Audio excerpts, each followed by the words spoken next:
There's a part of that last video I made that I think is rather important, and being nobody listened to the whole thing,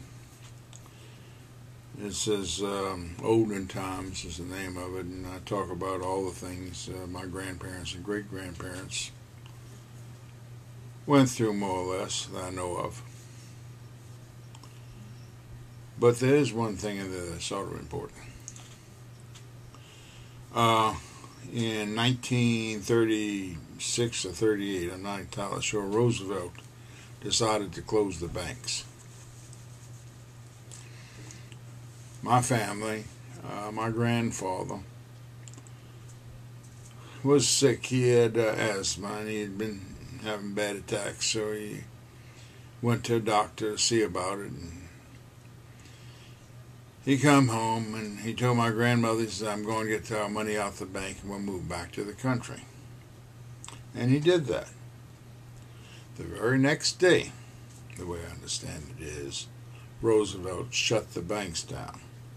After they shut the banks down, they reevaluated how much money the banks had, how much money you had in the bank supposedly, and they took that money away from you that they didn't have. If they had supposed to have $100 million and had $30 million, and you had $100,000, all of a sudden you had $30,000. They took from everybody that deposited with them. That happened once.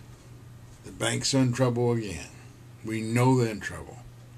Obama's just been elected. They didn't do this when Hardin was in office. They did this right after Roosevelt got in office. The president won't do it in his last year because he wouldn't get voted back. He will do it in his first or second year, or when he isn't going to get voted back. So you'd be well advised to take some of your money out of the banks, so that if they go belly up like that, you at least got something to live on. Thank you. I hope you're the best. I really hope I'm wrong.